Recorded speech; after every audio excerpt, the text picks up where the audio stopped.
room. First rule of Fight Club is... Saddam Hussein invades the oil-rich nation of Kuwait, and the first Gulf War is launched. President George H.W. Bush's defense secretary at the time is Dick Cheney.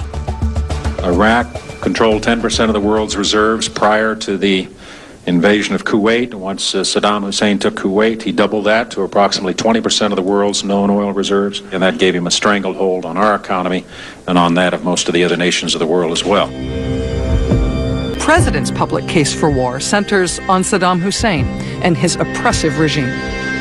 We're dealing with Hitler revisited, a totalitarianism and a brutality that is naked and unprecedented in modern times.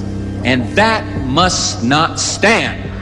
My boss, Colin Powell, was the chairman of the Joint Chiefs at the time, and he had problems with H.W., President Bush, going out and talking about Hitler and things like that because he knew it was such a camouflage. You know, this is a mask to get the American people's support. The first Gulf War was all about oil. I will swear to not only uphold the laws of this land, Summer, the year 2000. but in order to lift the spirit of this country when I put my hand on the Bible, I will also swear to uphold the honor and the integrity of the office to which I have been elected, so help me God. As the presidential race heats up, the turbocharged U.S. economy of the roaring 90s is threatening to stall. Thanks very much. The problem is energy costs, oil costs, a looming new U.S. energy crisis. And in the United States and throughout the world tonight, the rising prices of oil are beginning to be a drag on these boom economic times. The high price of oil and the soaring price at the pump have been at the top of the national conversation for months now. With global energy demand on the rise and U.S. dependence on foreign oil at an all-time high, George W. Bush turns America's looming energy crisis into a central issue for the presidential campaign. We got a potential crisis in the energy markets because we've had no energy plan, and it's to me that's that's a possible problem for the next administration. When it's clear that he will be the Republican nominee, and with energy taking center stage in the campaign, Bush taps Dick Cheney, a man with deep experience in both politics and the oil industry, to be his running mate. I believe you're looking at the next vice president of the United States. The two running mates make the case that the Clinton administration did not know how to handle the issue of oil, but a George W. Bush administration would. Those gasoline prices are going up. You know why? There's been no energy plan. The fact that we don't have an energy policy out there is one of the major storm clouds on the horizon for our economy. Rewind a year before that election. Dick Cheney is CEO of the oil services firm Halliburton, speaking at the Institute of Petroleum's fall conference in London. He says there, for over 100 years, we as an industry have had to deal with the pesky problem that once you find oil and pump it out of the ground, you've got to turn around and find more or go out of business.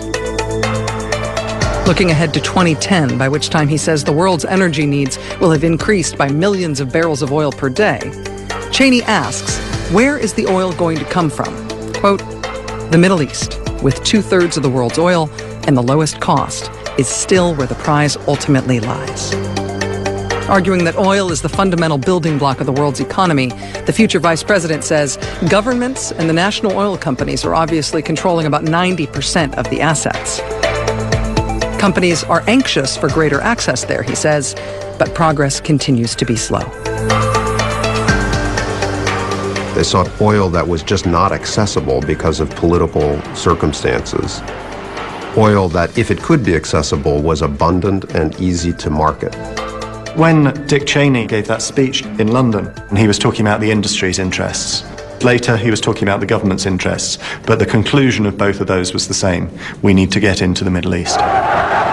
In the summer of 2000, Iraqi leader Saddam Hussein and his state-run oil company control about 10% of the world's oil reserves. Experts say Saddam has terrific leverage now because with demand for oil high and U.S. supplies at a 24-year low, the 2 million barrels a day of oil Iraq produces matter. My big fear is that Saddam Hussein is going to take the advantage of this tight market to cut oil production, and that could send prices up much higher. God bless you all, and God bless America. On the campaign trail, Bush and Cheney zero in on Saddam's control of vital oil resources as a potential threat to America's security. On the Clinton-Gore watch, Saddam Hussein's Iraq has become a major supplier of oil to America. This means that one of our worst enemies is gaining more and more control over our country's economic future. I think if we were to look for something that could develop, it's the possibility that we might find ourselves without adequate supplies of energy in the future, and there'd be no quicker way to shut down our economy than that. As Bush and Cheney take office in January 2001, they inherit a country that is thirsty for oil and a familiar enemy who's sitting on a sea of it. In Iraq, the oil is right there on the waterfront. All you got to do is stick a straw in it, pipe it out to a boat. Boat goes around the Straits of Hormuz, and there it is in European markets. What it has and what it puts onto the world market makes it a very important player. It was a oil man's mecca or utopia for sure.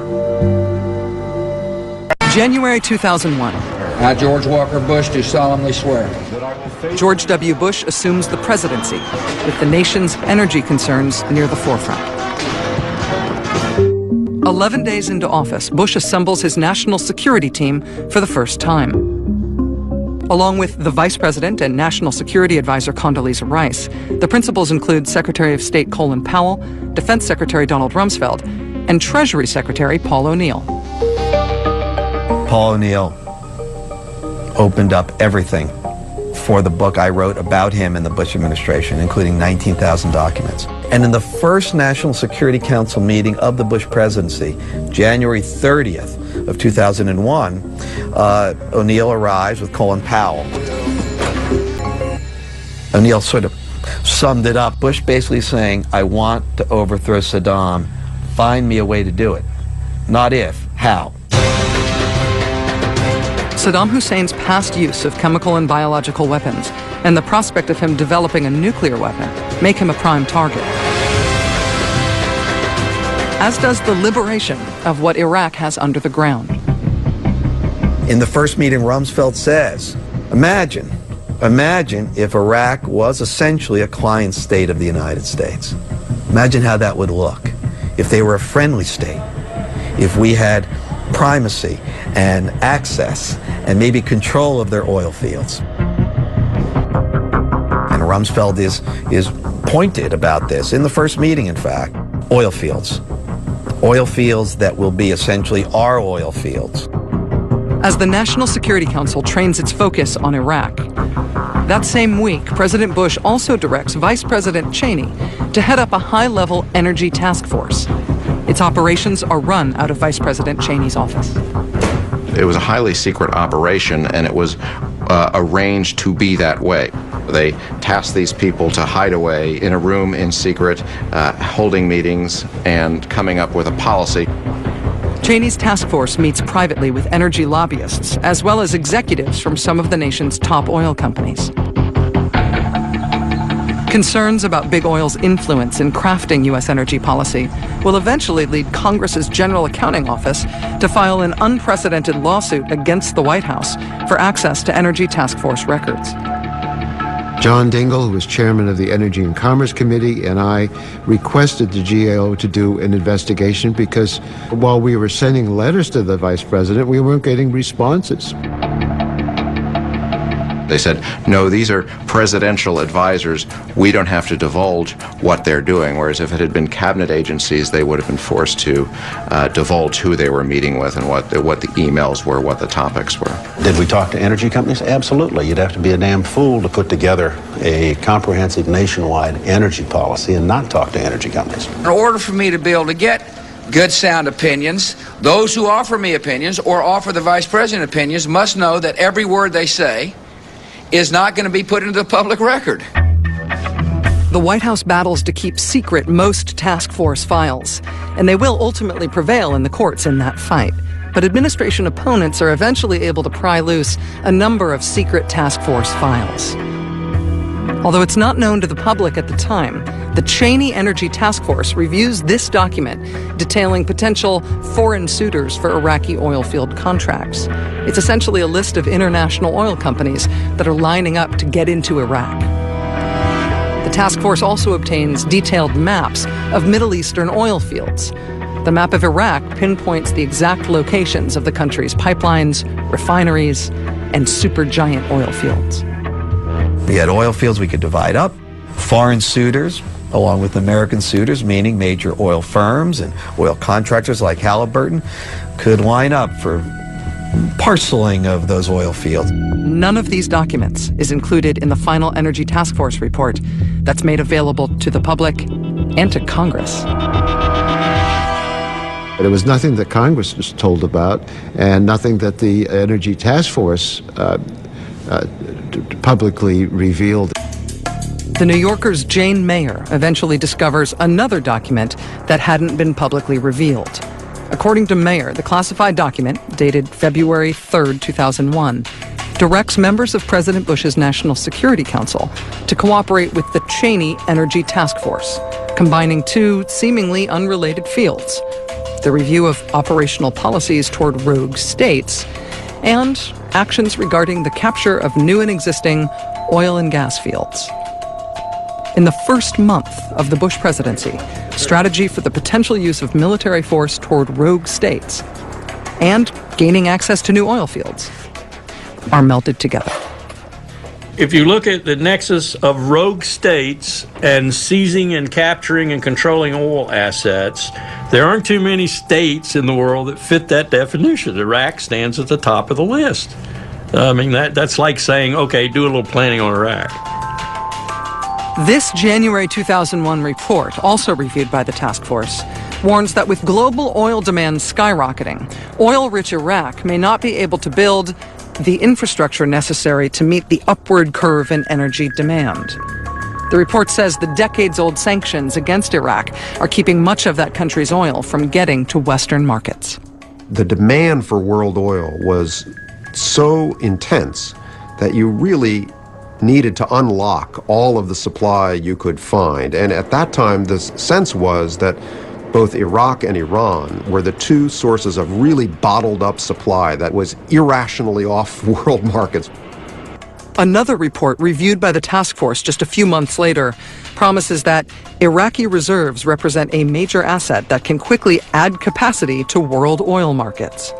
The report urges the U.S. government to conduct an immediate policy review toward Iraq, including military assessments.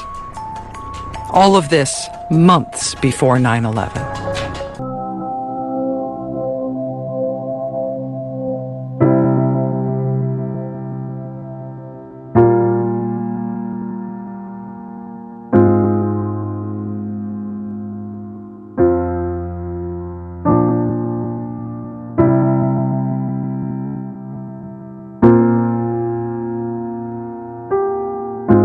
Cameras caught trucks arriving at the World Trade Center from about August 23rd until every night until about September 2nd, September 3rd. And the trucks were arriving at about 3 o'clock in the morning when everybody else had left the building, including the janitorial trucks. And the trucks were leaving at 5 a.m. right before the AAA personalities of Wall Street got to work to start their day. Something was brought into that building that would help with the detonation. There may have been work done on the detonation before. It may have been going on for months, but whatever they needed at the very end, they came and brought in that 10-day period. That's what we think happened. The airplane hijackings were a cover for the controlled demolition, which was undertaken by a small group of people, probably just 4 or 5 people. In August of 2001, I was told to stay out of New York City because the attack was considered imminent. We expected mass casualties and a possible miniature thermonuclear strike, a bomb. However, I want to be very clear. The attack was always defined as airplane hijackings and a strike on the World Trade Center. Lesser-known whistleblowers over the years have also exposed disturbing aspects of the security state, one of which is Susan Lindauer, ex-CIA asset and author of the book Extreme Prejudice, the terrifying story of the Patriot Act and the cover-ups of 9/11 and Iraq. She's joining us now to talk about her experience whistleblowing about Iraq and 9/11, and also just the greater war on whistleblowers. Here she is. Susan, thank you so much for coming on. Thank you. It's great to be with you. So you claim that you were indicted, not charged, but indicted under the Patriot Act. Can you break down the most simplest of terms for the audience? What happened to you? My story is a cautionary tale in this age of Edward Snowden and Julian Assange. Both of those men are very right to be afraid of the U.S. courts, and there are special considerations that Russia and Ecuador need to take into account when considering whether to grant asylum requests or whether to return them to the United States. And my case illustrates that. I was the chief CIA asset covering Iraq and Libya at the United Nations from 1995 to 2003. I gave advance warning about 9/11, and there was a peace option on the table with Iraq that the United States wanted to suppress. 30 days after I requested to testify on Capitol Hill, I went to Congress and requested to testify through proper channels. I woke to hear the FBI pounding on my door with an arrest warrant on the Patriot Act. So let's talk about the warnings that you tried to give about 9/11. You said in April of 2001, you were actually told by someone higher up in the administration that about an imminent attack. I mean, specific details here: World Trade Center, hijacking of airplanes. What were you working on that you needed to know that information? I mean, you say that you were a CIA asset. I was the back channel. I was a covert back channel to the Iraqi embassy, and my CIA handler, Dr. Richard Fuse, instructed me to pass a message in April of 2001 to Iraqi diplomats and the Iraqi ambassador that the United States was seeking any fragment of intelligence regarding airplane hijackings and a known strike on the World Trade Center, and the threat that the United States was threatening war with Iraq from the highest levels of government, quote, and when you're back channel, it's very precise, quote, above the Secretary of State and above the CIA director. Now, that's only three people: the President of the United States, the Vice President, and the Secretary of Defense. That meant that all three of those individuals already knew about 9/11 in April of 2001.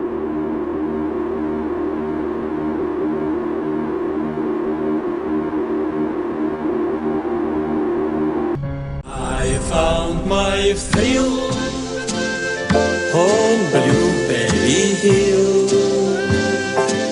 Of all Vladimir Putin's strategies for maintaining power, charm is not to be underestimated.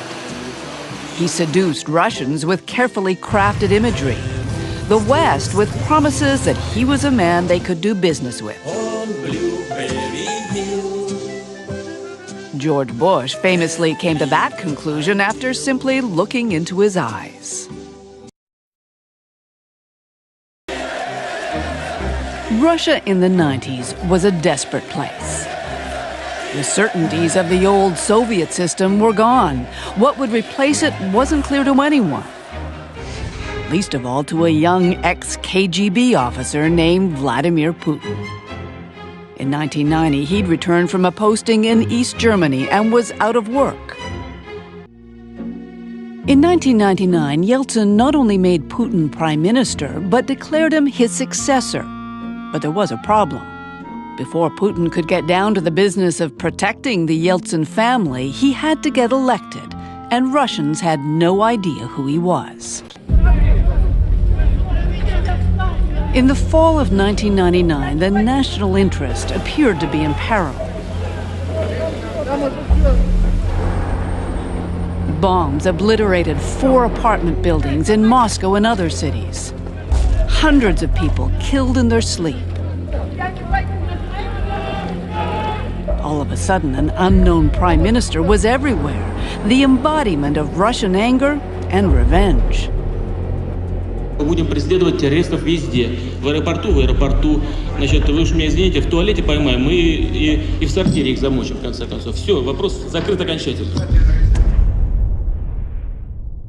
Author and journalist David Satter has investigated the apartment bombings. Putin was viewed by the public as the person who was avenging this horrific attack against innocent Russian civilians. Whoever was responsible for that attack had committed a horrible crime.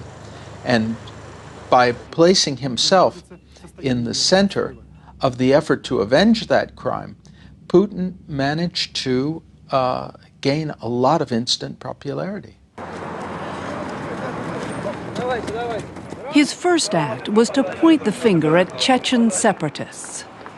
The Russian officials said that there was a Chechen trail in the apartment bombings, not proof of Chechen involvement, a Chechen trail. It wasn't clear what that meant, but it was used in order to justify a new invasion of Chechnya. And Putin's invasion would be brutal.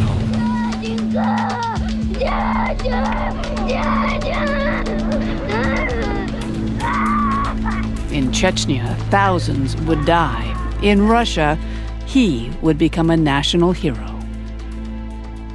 He quickly became the most popular politician in Russia, even though before the apartment bombings, he was believed to have had no chance to succeed Yeltsin as president.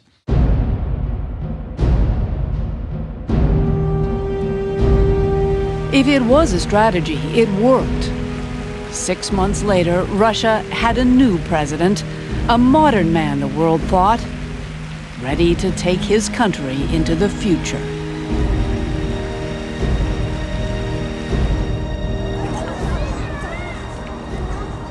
But 15 years later, questions of the past still haunt this place.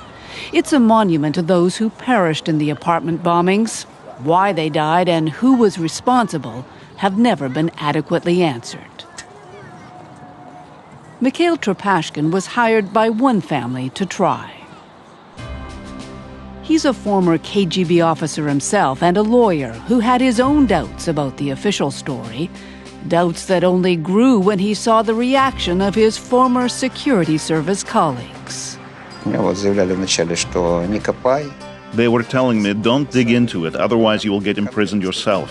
And then specifically, they were telling me in a straightforward way, just leave it if you don't want to have trouble.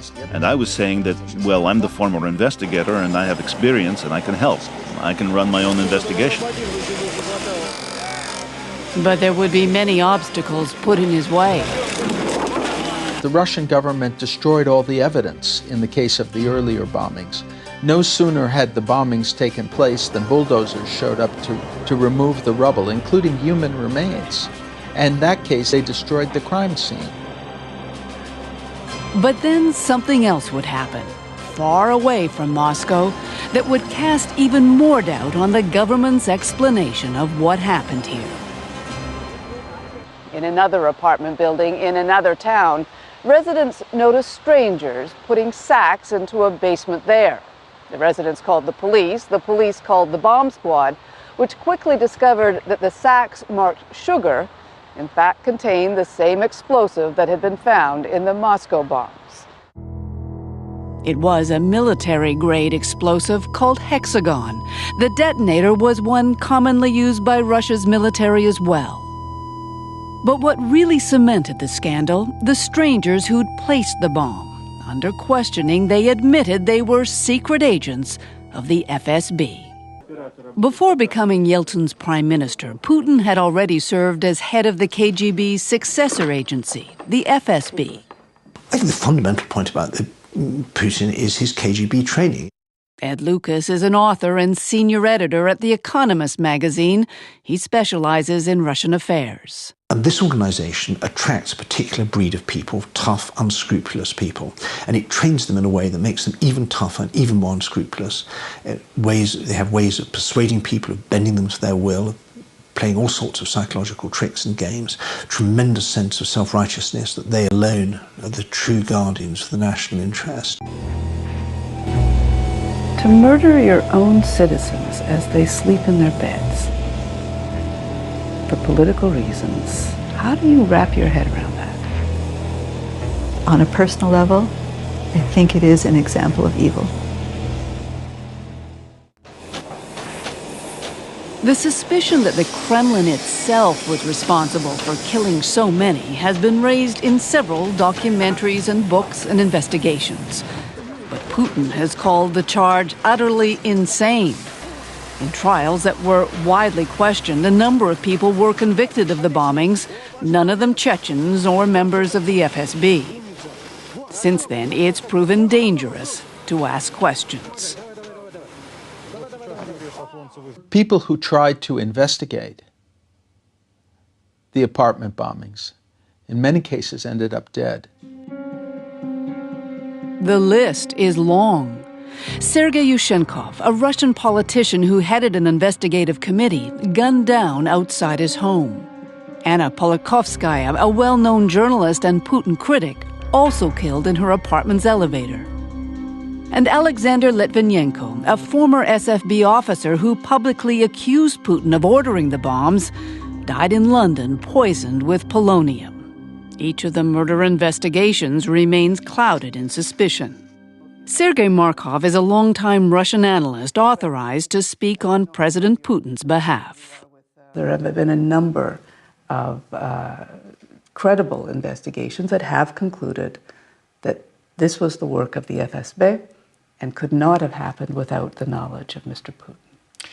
It was no one credible investigation which shows that it had been done by FSB. All this propagandistic quasi-investigation, just using tricks and so on. I already heard about this story, about this FSB exploded the building in the Moscow maybe hundreds of times. And all of these people free, nobody was in jail. Don't become victim of propaganda. It's very dangerous also. Mikhail Tropashkin knows that. He became a victim too.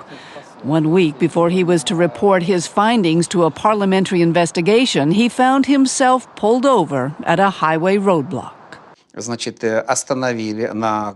So they stopped me at a police checkpoint where there was a crowd of people.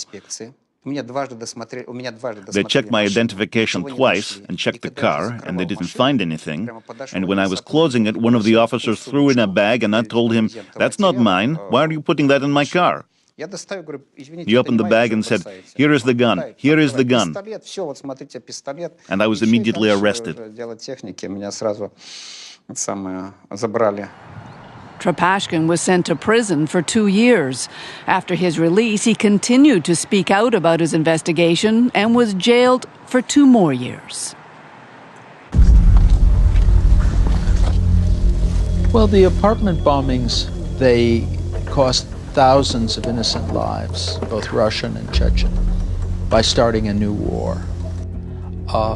They brought to power someone from the security services, and that's Putin, who, of course, had no interest in democracy.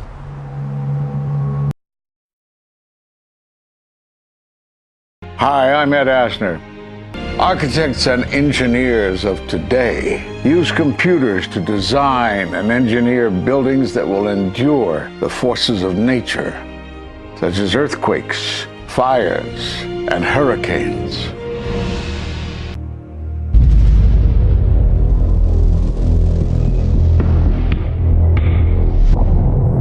We've seen buildings completely destroyed like this before, but only when done intentionally. Danny Jowenko is the expert on this in Europe. What did he say? Dit is controlled demolition. Zeker weten. Zeker weten. Er is nagesprongen. Dit is in opdracht gebeurd. Dit heeft een team gedaan van experts. Let's compare. Explosives are used to demolish buildings like this in just seconds.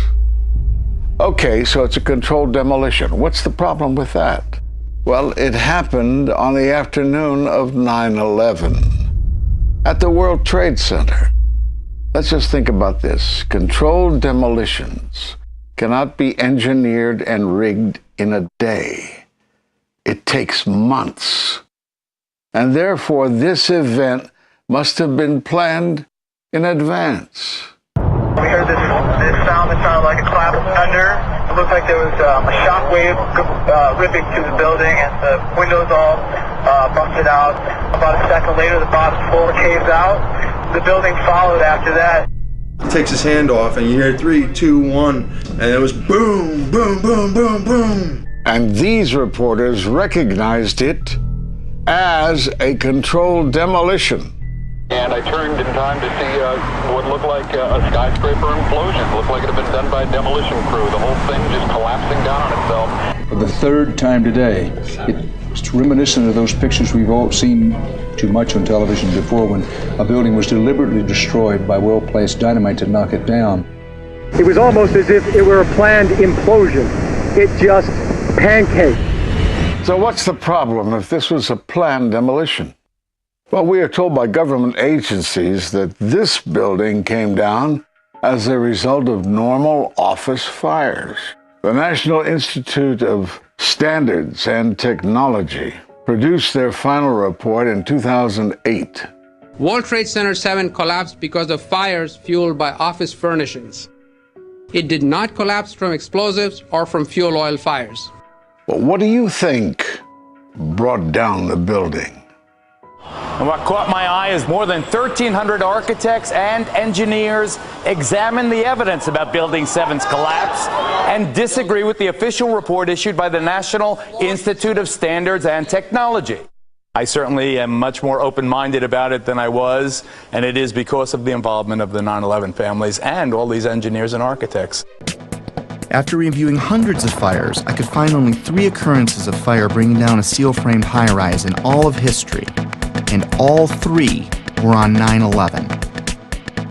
It just didn't add up, the way the whole thing sort of pile drove itself into the ground and all at near free fall speed. Collapses straight down into its own footprint at free fall speed. This is uncanny. There's 40,000 tons of structural steel designed to resist this collapse. This building had 40,000 tons of structural steel in its structural system, and that is intended to keep it from going anywhere. The animation sequence from the National Institute of Standards and Technology for their model, their mathematical model of the collapse of Building Number 7.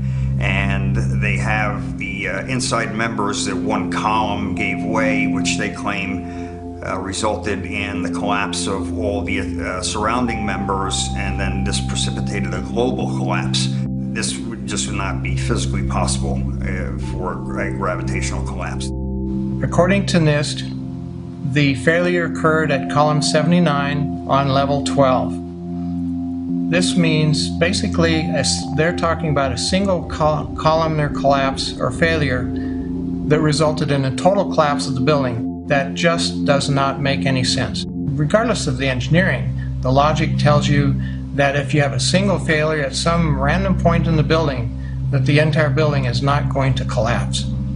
Buildings don't break that way.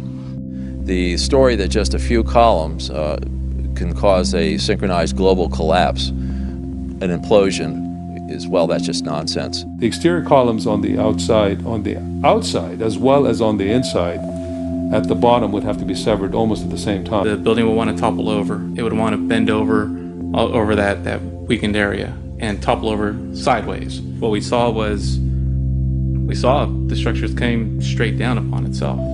It cannot happen that when you have asymmetric damage, you will get a perfectly symmetrical collapse. At free fall speed. That's impossible.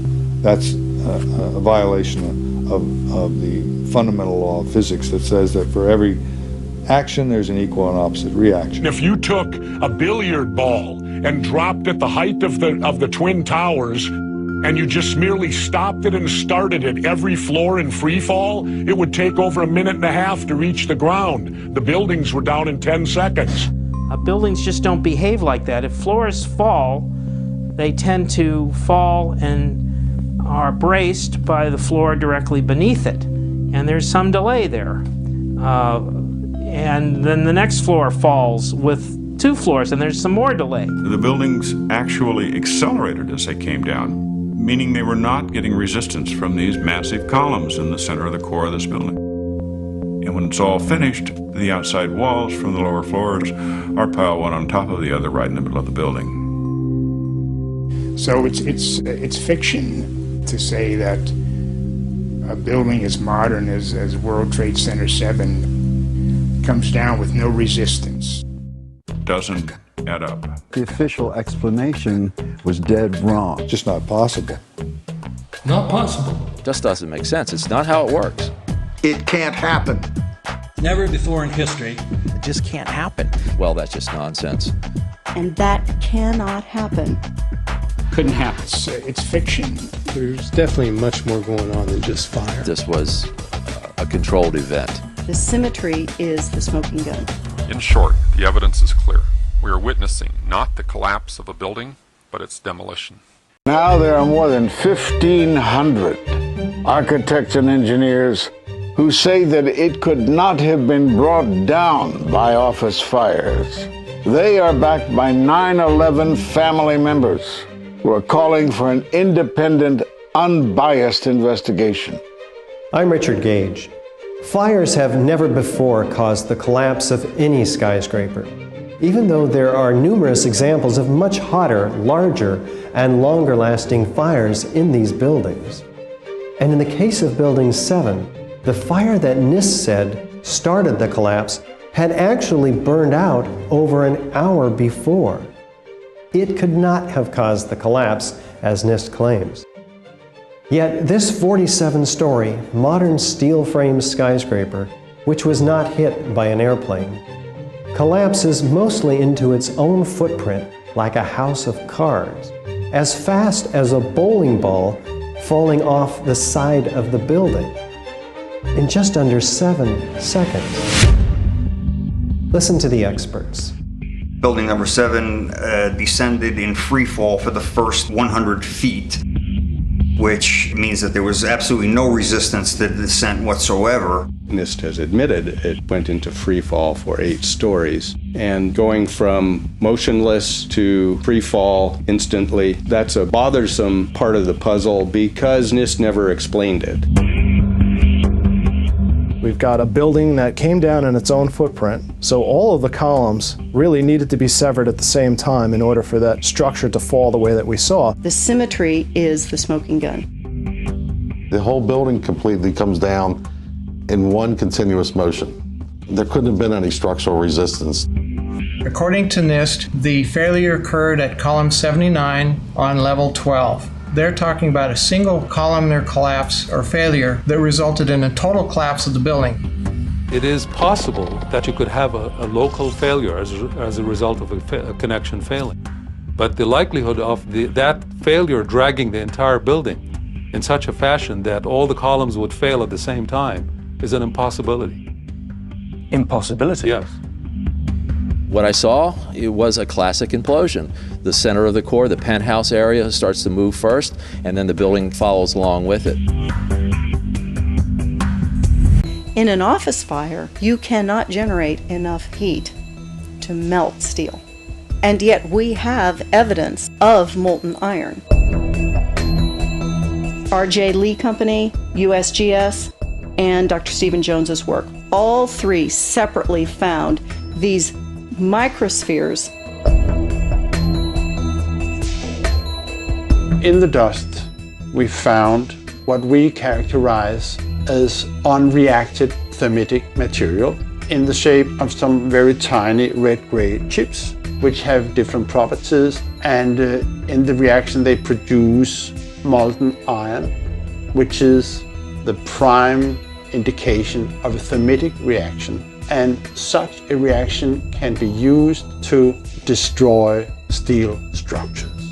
There were these iron microspheres present in all of the dust samples that needed to have been formed in extremely high temperatures. I've independently seen thermitic activity within 2 separate independent samples of World Trade Center dust. My contention, based on finding thermite residue in the dust, is that it happened before. It didn't happen after in the fires that ensued in the rubble pile afterwards. All the characteristics of the microspheres tell me that thermite was involved in melting those steel beams. So thermite, if it was present at the World Trade Center and created this molten metal that so many witnesses and photographic evidence shows, would also explain the fact that the fires could not be put out at Ground Zero. NIST concedes that they found no evidence for explosives. So then we asked them, well, did you look? And they said, no, we did not look for explosives or residues of explosives. So the preconceived notion of NIST is that there's no evidence for explosives, and so there's no point in looking. That is the most unscientific thing that you can possibly think of, not to look because you don't expect to find evidence, and in fact the evidence is overwhelming. They state these conclusions for which there's virtually no evidence, and then they ignore conclusions that can be drawn from the evidence. The Freedom of Information Act request to NIST was denied with the claim that releasing this data might jeopardize public safety. How could it possibly jeopardize public safety? The destruction of evidence was a criminal act in itself. It was already being carted away and destroyed when the FEMA investigators got there about a month after September 11th. You can't do science when you are deprived of the evidence and when your hypothesis is the least valid instead of the most likely. When the most likely hypothesis in the case of Building 7 wasn't even mentioned. This is not science. The scientific forensic evidence, ignored by NIST, but carefully reviewed by teams of technical professionals, corroborates the hypothesis of explosive controlled demolition. We've traveled to 21 foreign countries and 32 American cities, bringing this evidence to the attention of the public. And we're backed by 9/11 family members and other concerned citizens who are calling for an independent, unbiased investigation. I'm a family member trying to find out the answers to the murder of 3,000 plus people. The bottom line is that it needs to be investigated properly. Please look at architects and engineers. People all around the world, scientists all around the world are questioning this. And there's some deep, deep explaining to do. It took some kind of consciousness raising on my part before I was willing to look at the possibilities. And really, you need to go where the evidence leads. As an engineer, and I have 3 degrees in engineering, I signed that petition for architects and engineers for 9/11 Truth some time ago because the American people absolutely need the truth of 9/11. Look at the evidence. In fact, I'll say this very categorically. Any reasonable person who looks at the evidence that's been brought forward has got to come away with the feeling that something has to be done, a real investigation has to be put forward. We will never heal. This country will never, ever, ever forget that day. We have to demand a new investigation. I want justice here. The country owns this. We were all victims. You all should want answers. It's not just ours, not just mine. We all lost something that day. It's distressing for everyone to come to terms with this evidence, but we must pursue the truth wherever it leads.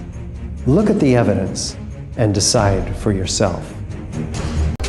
Prior to our even going to war in Iraq, the focus was on oil and Iraqi oil and how to take it over far more than anything else.